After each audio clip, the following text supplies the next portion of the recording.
सबसे पहले पढ़ा था जीएसटी नॉर्मल, फिर उसमें हमने सर्विस ऑर्गेनाइजेशन पढ़ा, लेकिन उसमें हमारी जीएसटी नहीं थी, ठीक है।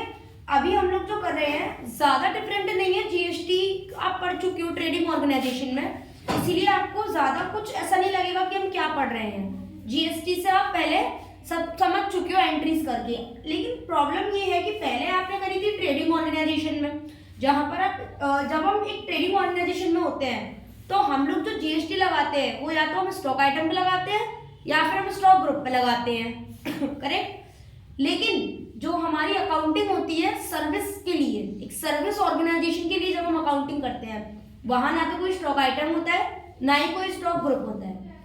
हम मान के चलते हैं कि जैसे कि सीए की सर्विसेज मान लेते हैं या लीगल सर्विसेज हमने मान ली, तो एक लीगल सर्विस प्रोवाइडर जो है उसके लिए उसकी लीगल सर्विस ही क्या है, उसकी सेल, ठीक है। अब इसकी कोई परचेज तो नहीं होगी, ठीक है ना।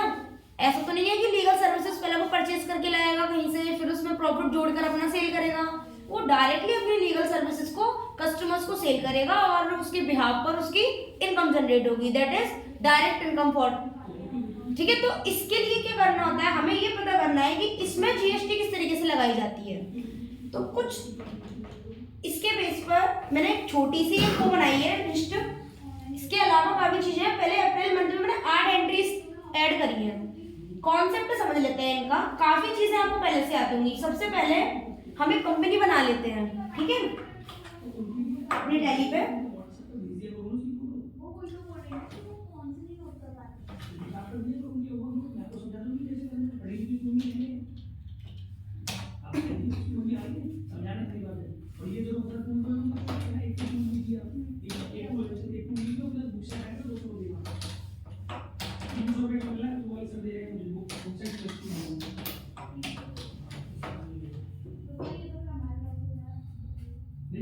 ठीक है, इसमें हमें पता है कि अकाउंट्स तो में यस रखने हैं, बिल वाइज हम यस कर देते हैं, कॉस्ट सेंटर का काम नहीं है, इंटरेस्ट कैलकुलेशन का काम नहीं है, इन्वेंट्री का वर्क है यहाँ पे नहीं सर्विस में इसमें इन्वेंट्री तो होती नहीं है, स्टॉक आइटम नंबर समझ में आ रहा है। Yes ma'am. जीएसटी का काम है, इसको यस रखेंगे, एक्सेप्ट करेंगे, ठीक है। अब हमारे पास सबसे पहले mister Kapil Kumar Mishra starting the business, ठीक है। चलिए आप सबसे पहले वाउचर पे जाते हैं। फर्स्ट एंट्री के लिए वाउचर क्या लगा हो गया, रिसीप्ट वाउचर। नमन शॉर्टकट की मैम F4। बिल्कुल रिवीजन नहीं हो रहा है नमन, मैम मैं रिवीजन कर रहा हूँ। सार्थक F6, ठीक है। एंट्री बोलो। तो कैश अकाउंट है टू उसकी कैपिटल, क्या नाम है उसका, कपिल कुमार, ठीक है। कपिल कुमार को अंडर हेड क्या रहेगा, कैपिटल अकाउंट और 4 लाख, ठीक है, एक्सेप्ट। फर्स्ट एंट्री कर ली। सेकंड एंट्री क्या है, अच्छा डेट हमारी अप्रैल मंथ सेट है, ठीक है। अब इसमें क्या है, mister Kapil deposited cash of rupees 2 lakh in SBI bank. अभी बताओ इसकी एंट्री, काउंटर वाउचर में चलिए। ओके। F4 एंट्री इसमें bank account debit to cash, okay. तो अब सबसे पहले कैश को क्रेडिट करते हैं।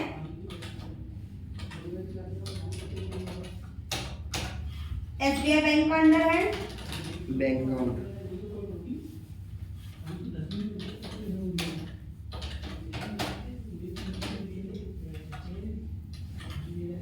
ठीक है, ये एंट्री एक्सेप्ट हो गई। इसके बाद नेक्स्ट है, थोड़ा जूम कर दो उसको, दिख नहीं रहा आप लोगों को, ऐसे नहीं हो गया, ठीक है।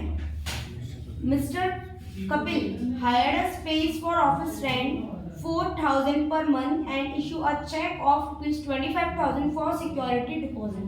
मैं करवा चुकी हूँ, याद आ रहा होगा एंट्री। अभी बताओ मुझे कि इस एंट्री का कॉन्सेप्ट क्या है। इसमें security deposit account debit to cash, cash cheque bank में, ठीक है। Naman yes ma'am. समझ में आ रहा है, वाउचर बताओ नमन, पेमेंट, ठीक है। सिक्योरिटी डिपॉजिट आप क्रिएट करोगे,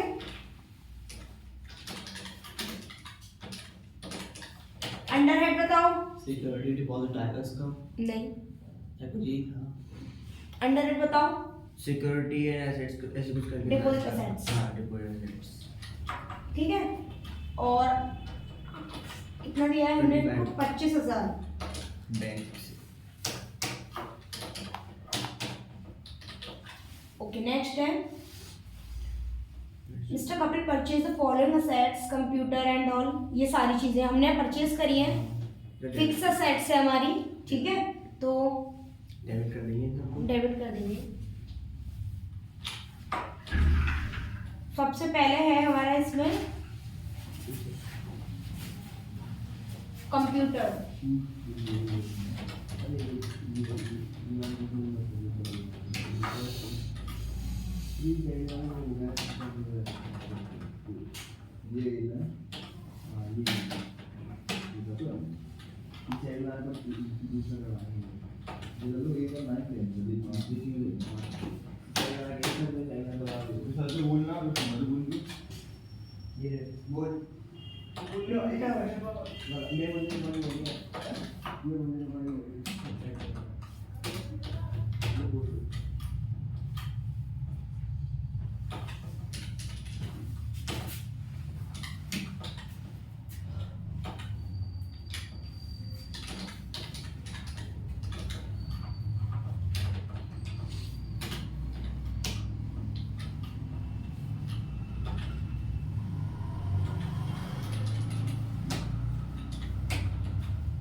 फर्नीचर पीसी।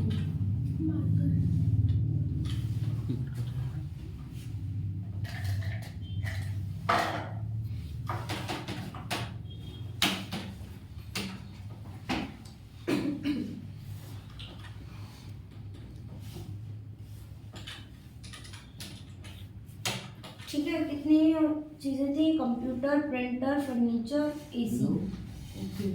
नाम ये हो गया।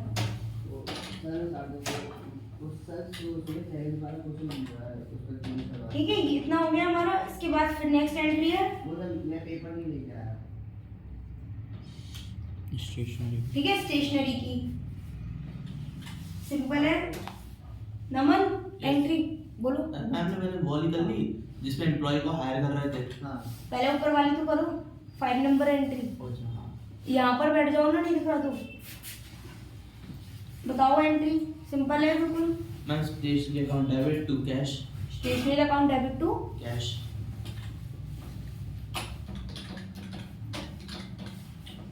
अंडर हेड बताओ। Assets, fixed asset. बिल्कुल। एक्सपेंसेस डायरेक्ट और indirect? Indirect. Naman, yes ma'am. पढ़ाई हो रही है? मैम तो चली रही थी। चल नहीं पा रही है, दवाई दूसरी दो उसको।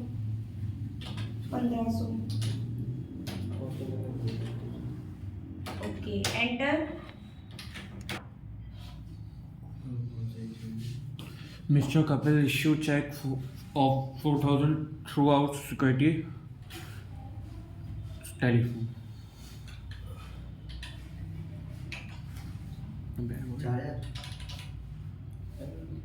टेलीफोन का नंबर है। एक ही मेरा सिक्योरिटी डिपॉजिट जो है चल कोई नहीं कर। कितना चार हो गए। पैसे दिया है चेक बैक।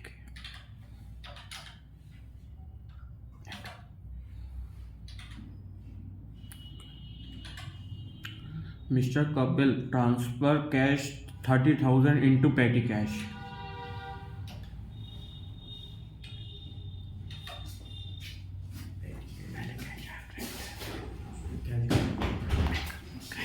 कर लिया?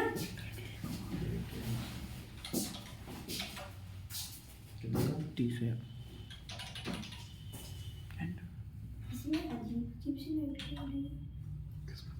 अच्छा ठीक है, वो स्क्रीन पर भी कॉल कर बट नहीं है लिप लाइट क्यों है डिस्प्ले ऐसे? कर जाता वो कभी उसने कभी नीचे कर दिया है नहीं कभी कभार कर जाता वो। नमन, पेटी कैश का अंडर हेड बताओ। Ma'am cash in hand. Cash in hand, चलो इतना कर आ रहा है। एक्सेप्ट करो। करेक्ट, ये तो हो गया हमारा। अब ना, अब मैंने आप लोगों को एक इनवॉइस दे रही हूँ, एक एक करके ना मुझे वो इनवॉइस बना के दिखाना, स्टार्टिंग फ्रॉम नमन। मैम पहले मैं क्यों पा रहा नहीं, नमन को करना पड़ेगा।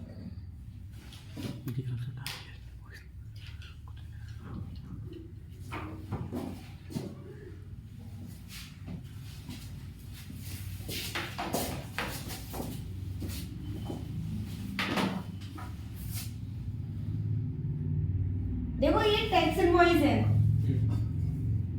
इसमें आपको मुझे एग्जैक्टली आपको मैं पहले बना के दिखाती हूँ। क्या हुआ, बंद हो गया? बंद तो ही होता नहीं है वैसे, मैं यूज करती हूँ तो। क्लिक नहीं किया हुआ इसमें। नहीं, मेरे पर डिस्प्ले में पता नहीं है ज़्यादा है। ये लो, हमको क्या दस रही है बोला? ठीक है। अब ये है हमारा टैक्स इनवॉइस, ठीक है। उधर बैठना है। अब देखो हमारी जो फर्म है, मैं समझा देती हूँ। मैं देना तो आई हूँ, पहले पहले तो उनको पहला देना है। देखो उधर बैठ गया तुम, पहले उधर। उधर ही बैठ जाओ, बाहर गेट बंद कर जाना।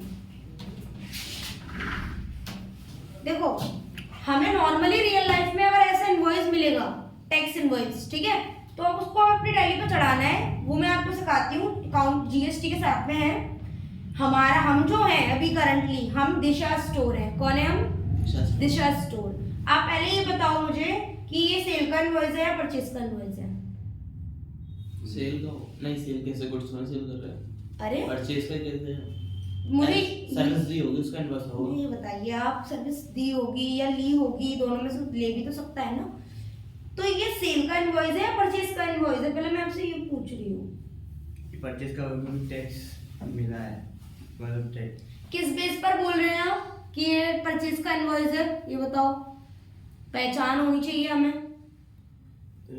क्योंकि मैम वो क्या हम दे के आए हैं, उसमें वो ऐसे लिखा हुआ है। अच्छा ये देखो, हमारा जो बिल है ना, उसको पढ़ना सीखो, समझना सीखो। सबसे पहले पहली पहचान कि जो भी सेलर होता है उसका नेम टॉप पर आता है, ठीक है। तो इसमें टॉप पर किसका नेम आ रहा है? एबीजी फर्म का, यानी कि हमारी फर्म तो एबीजी नहीं है ना, हम तो दिशा स्टोर है, मैंने बता दिया। तो हमने तो नहीं किया है सेल। जो सेल करता है ना, जो इशू करता है, उसका नेम यहाँ टॉप पर आता है, करेक्ट। तो ये हमारा परचेज का इनवॉइस है, यानी कि हाँ, और नीचे क्या लिखा है? दिशा बायर, हम बायर है, हमने परचेज किया है इनसे, तो हमें एक परचेज का इनवॉइस मिला है। अब मैं पूरा एक सिनेरियो समझा देती हूँ। देखो आप अपना एक नया बिजनेस ओपन कर रहे हो, मैं रियल लाइफ से कनेक्ट कर देती हूँ। आप एक बिजनेस स्टार्ट करने वाले हो जिसमें आप सर्विसेज प्रोवाइड करते हो, ठीक है। अब आपने क्या करा? बिजनेस खोल लिया, लेकिन आपको लग रहा है कि बिजनेस खोल लिया, थोड़े एक्सपेंसेस हो गए, तो उसकी एंट्री आपने कर दी अभी टैली में। अब वो ये बोल रहा है कि हम लोगों को लगता है कि हमें ना अपनी बिजनेस का ऐड करवाना चाहिए किसी मार्केटिंग एजेंसी से, जो डिजिटली इसको हमारे बिजनेस को रन करे ऑनलाइन, इंस्टाग्राम पर, यूट्यूब पर। तो इन लोगों ने एक डिजिटल मार्केटिंग एजेंसी से बात करी, ठीक है, एक एजेंसी से बात करी इन लोगों ने, और उस एजेंसी का नाम था एबीजी। एजेंसी का नेम है एबीजी। और उन्होंने बोला कि हम लोगों को अपने एड्स करवाने अपने बिजनेस के लिए, तो हम आपकी सर्विस परचेज करना चाहते हैं। उन्होंने बता दिया कि ओके, हमारा 80,000 रुपये की सर्विसेज है और उस पर हमारा 18% जीएसटी चार्ज होगा, तो आप उसका पेमेंट कर दीजिए। अब हम लोग उनसे परचेज करके लाए, उन्होंने हमसे पैसे लिए होंगे 60,000 प्लस उस पर 80,000 प्लस उस पर जीएसटी। तो एक तरीके से हम परचेज करके ला रहे हैं, लेकिन कोई स्टॉक आइटम नहीं आ रहा है आपकी फर्म में, कोई स्टॉक ग्रुप क्रिएट नहीं हो रहा आपकी फर्म में। आ क्या रहा है? केवल एक सर्विस ही तो परचेज करके लाए हो। तो इस सर्विस की एंट्री अब आप कैसे करोगे अपने यहाँ? मैम सर्विस पे जीएसटी कैसे लग जाएगा? वही तो बता रही हूँ, सर्विस पे जैसे स्टॉक आइटम परचेज करते हो तो स्टॉक आइटम पर जीएसटी लगाते हो।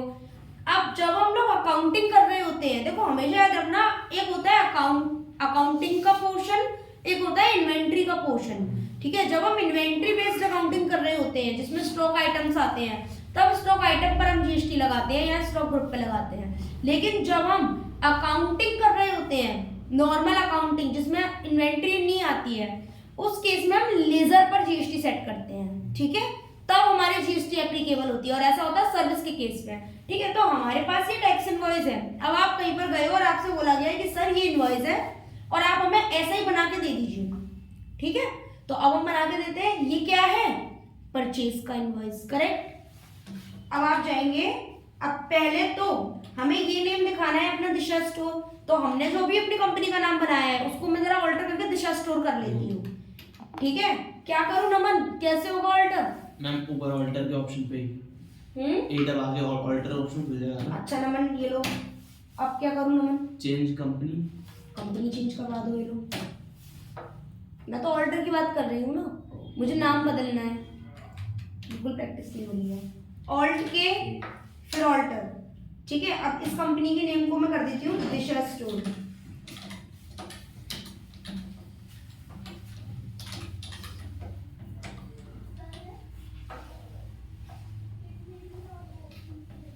ओके, ये हमारा फॉर्म का नेम हो गया। अब आप वाउचर पे आओगे, कॉन्सेप्ट समझ में आया? हम परचेज करके ला रहे हैं, अपनी सर्विस परचेज कर रहे हैं किसी से, वाउचर क्या लगाओगे?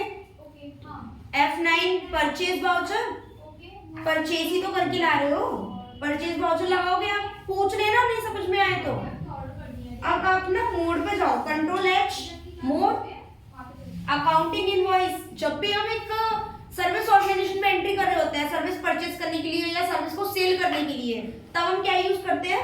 Accounting invoice. जब हम लोग ट्रेडिंग में थे तो हम क्या यूज करते थे?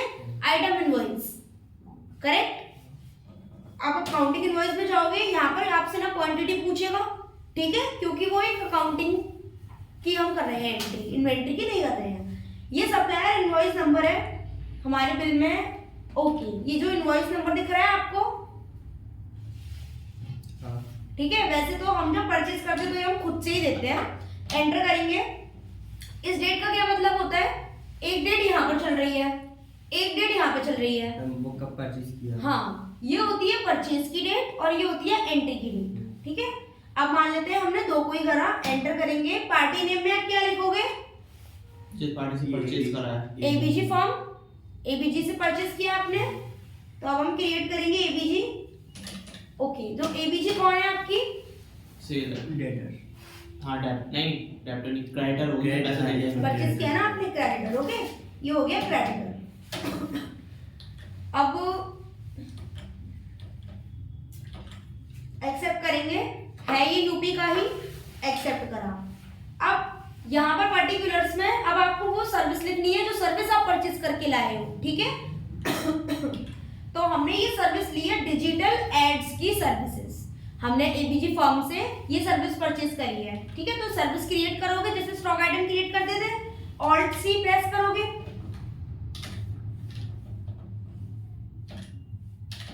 नेक्स्ट का अंडर क्या होगा? बताती हूँ, डिजिटल एड्स सर्विस। अच्छा मुझे अभी बताइए, सेल और परचेज, ठीक है, एक ट्रेडिंग फर्म के लिए उसकी सेल और उसकी परचेज क्या होती है?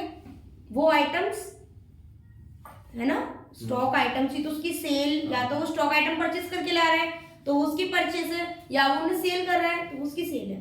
यहाँ तो वो स्टॉक आइटम नहीं ला रहा ना, तो उसकी परचेज क्या होगी, उसकी सेल क्या होगी? ये तो उसकी परचेज हो जाएंगी। ये सर्विसेज दोनों तरीके से कर सकते हो, एक तरफ तो आप इसको एक्सपेंस लगा सकते हो, ठीक है, लेकिन अगर हम थोड़ा डेप्थ में सोचे तो उसका तो ये बिजनेस है, एक तरह से वो इसी को परचेज कर रहा है, ठीक है। फिर वो जो भी अपनी चीज सेल करेगा, जो भी सर्विस वो सेल करेगा, वो उसकी मेन सेल होगी, ठीक है, कोई फर्क नहीं पड़ेगा, रहेगी वो भी आपकी इनकम, ठीक है ना। लेकिन मेरे अकॉर्डिंग हमें परचेज करना चाहिए, क्योंकि ये डायरेक्टली फर्म ही इस चीज की है, तो वो अपनी फर्म में कोई चीज परचेज करके ला रहा है, ठीक है ना, तो इसकी परचेज होगी। अगर एक्सपेंस भी कर दोगे तब भी कुछ नहीं मिलेगा, ठीक है। तो हम परचेज करेंगे, इसको नॉट एप्लीकेबल करोगे, इंक्लूड एसेसेबल वैल्यू को नो, जीएसटी को यस करेंगे, एंटर करेंगे। एसएसी कोड, ये आपको पता होगा हर सर्विस का एक एसएसी कोड होता है, ठीक है, हम नेट पे देखेंगे, इसका भी निकल के आ जाएगा। अभी हम इसे फिल नहीं करते, इसके लिए हम स्पेसिफाइड डिटेल करेंगे जीएसटी रेट के लिए। ये टैक्सेबल है और इन पर 18% की टैक्स लगता है। हम जब भी किसी एजेंसी से डिजिटल एड्स की सर्विस लेंगे तो उस पर 18% रेट चार्ज होती है, तो हम 18 लिखेंगे, एंटर एंटर एंटर, और ये सर्विस है और कंट्रोल से एक्सेप्ट कर देंगे। कितनी सर्विस ली है हमने? 80,000 की। अच्छा एक चीज ने पूछी आप लोगों ने मुझसे कि मैम इसके नीचे ये तो डिस्क्रिप्शन भी आ रहा है, तो उसका वो है ना कि क्या क्या service हाँ, है। जैसे कि तो ये चीज तो हमें भी बिल में दिखानी है ना, तो आप कैसे दिखाओगे बिल में? आप प्रेस करोगे कंट्रोल के साथ आई, कंट्रोल आई, ठीक है। कंट्रोल आई के बाद आप लेजर डिस्क्रिप्शन लिखा आएगा यहाँ पे, एंटर करोगे लेजर डिस्क्रिप्शन में। अब आप अपनी सारे डिस्क्रिप्शन लिख सकते हो कि आपने उस चीज में पर्टिकुलरली क्या क्या चीजें लिख ली हैं। जैसे कि हमने एक ली है ऑनलाइन सर्विसेज,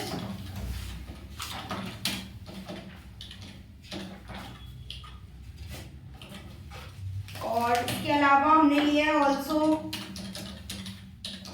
इंस्टाग्राम एड्स, है ना, अपने अकॉर्डिंग यूट्यूबर्स। क्योंकि देखो कभी कभी क्या होता है, हम परचेस केवल एक चीज करके ला रहे हैं, हम केवल सर्विस ले रहे हैं किसी से।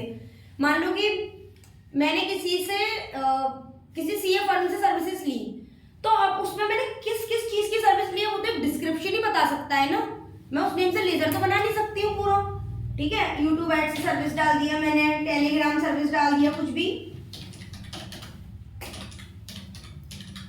कंट्रोल लेकर आओ, कुछ नहीं आएगा यहाँ पे। अमाउंट लिखोगे, 80,000 की सर्विस ली थी आपने, एंटर करोगे, ये चीज आ गई, एक्सेप्ट कर दिया। एक्सेप्ट करने के बाद में कौन सर्विसेज, ठीक है। अब आपको क्या लगाना है यहाँ पे? जीएसटी, क्योंकि 18% जीएसटी भी देना पड़ेगा आपको। तो अब आप क्रिएट करोगे, आई थिंक क्रिएटेड है, सीजीएसटी और एसजीएसटी। इसमें भी ऐसी लगती है। धीरे धीरे समझ में आएगा। सीजीएसटी, अंडर हेड बताओ, tax, duties and taxes, GST, CGST, percentage set नहीं करना है हमें, एंटर करेंगे, आगे जीएसटी। अब क्या लगाना है हमें? SGST, duties and taxes, GST, SGST and excess, correct. Total amount आ गया हमारा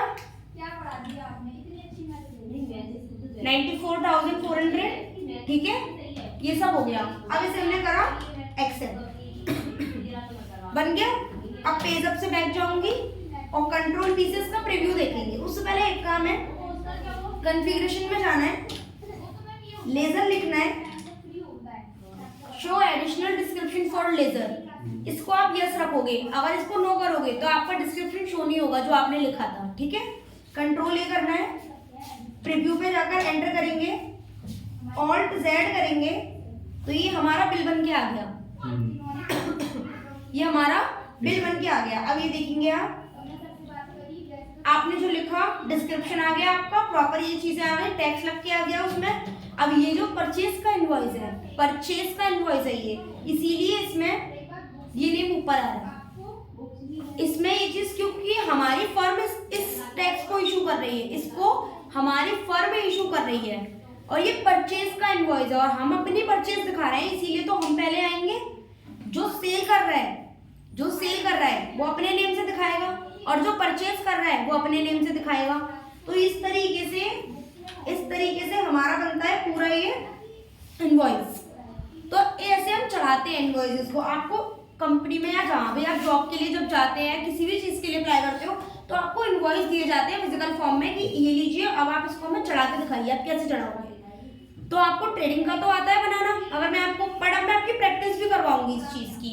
मैं आप लोगों के लिए हर संडे एटलीस्ट 20 ऐसे बिल्स लाने वाली हूँ, फिजिकल बिल्स, जो मैं आप लोगों से बैठ के पर्टिकुलर चढ़वाया करूँगी। क्योंकि अकाउंटिंग अगर आप सीख रहे हो मुझसे, देन थोड़ा बेनिफिट ये निकलना चाहिए कि आपको बिल्स चढ़ाने आने चाहिए, ठीक है। क्योंकि ये तो चीज़ें तो सेम चलती रहेंगी, मेरी बात समझो, एंट्रीज नहीं बदलती हैं। खर्चा होगा, इनकम बनेगी, उसी चीज में खर्चा होगा, ट्रांसफर होगा, पेटी कैश में होगा, लेकिन बिल चढ़ाने आपको आने चाहिए अलग अलग तरह से, ठीक है। तो आई होप ये परचेज का बिल आपको चढ़ाना आ गया हो, ठीक है। आ गया ना, अब आप मुझे ये बिल चढ़ा के दिखाइए जरा, ठीक है। नमन आ जाओ जरा, ठीक है। ये मैं कर सकता हूँ। क्या नमन, क्योंकि आप पढ़ते हो ना, पढ़ाई चल रही है, बाकी की पढ़ाई नहीं चल रही, कोई बात नहीं, ठीक है। चलिए ऑल्ट टैप करके वो बिल, ये क्या कर रहे हैं आप? कर नहीं गया पॉज कर दो उसको, तो रिपीट हो रहा है।